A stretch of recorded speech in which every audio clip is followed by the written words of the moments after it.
Donc, ma relation avec les baleines, en fait, est une relation beaucoup de travail parce que je dois avouer que lorsque j'étudiais en biologie au baccalauréat, j'avais expressément décidé de ne pas travailler avec les baleines, me disant qu'il y avait beaucoup de gens compétents pour le faire. Et moi, ce qui m'intéressait, c'était vraiment le fonctionnement des écosystèmes. Mais ce que j'ai appris par la suite, c'est que les baleines nous indiquent beaucoup sur comment un écosystème fonctionne, mais également, ils ont un immense pouvoir d'attraction vers les gens qui leur permet de découvrir le milieu marin et la richesse et l'importance de le protéger.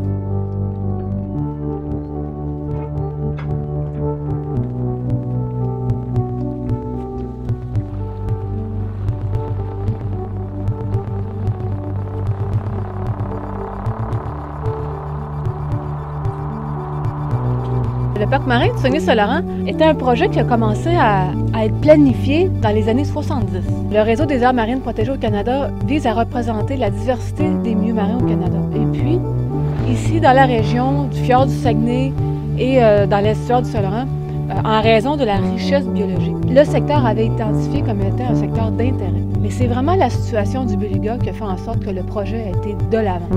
Et puis des gens comme Liane Pipard se sont rassemblés pour demander à ce qu'une aire marine protégée puisse être établie dans le secteur.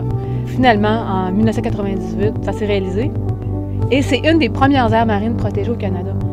Il n'y avait même pas de loi qui existait à cette époque-là pour créer des aires marines protégées. Donc, c'est vraiment un milieu qui est unique. C'est vraiment un hommage à un milieu qui est extraordinaire.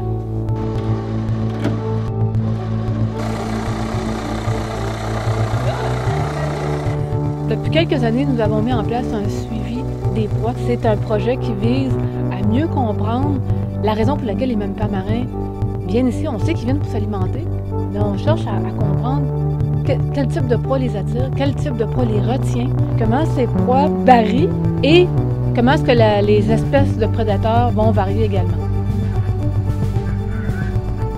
Un volet de mon travail que j'apprécie beaucoup, c'est tant de pouvoir participer à la recherche scientifique, mais aussi de pouvoir participer à définir des mesures de conservation avec les utilisateurs. Dans une aire marine protégée, on voit très rapidement le fruit en fait de la recherche parce qu'on peut la mettre en œuvre à améliorer la conservation, mais aussi l'éducation. C'est sûr qu'en tant que biologiste, c'est un milieu dans lequel on trouve des phénomènes tant estuariens qu'océaniques, et puis dans lequel il y a encore beaucoup de choses à découvrir. Mais ça représente aussi beaucoup plus que le milieu naturel et la biodiversité. Lorsqu'on regarde tous les groupes qui gravitent autour du parc marin, toute l'industrie touristique aussi qui met en valeur et fait découvrir aux visiteurs, pour moi, c'est tout ce rassemblement-là qui est aussi au cœur du parc marin. Il reste encore plusieurs défis par rapport à l'atteinte des objectifs, mais moi je suis une éternelle optimiste, donc je crois que l'avenir augure bien. Moi j'ai besoin du fleuve Saint-Laurent, j'ai besoin de pouvoir marcher sur le bord de la mer, c'est essentiel pour mon bien-être.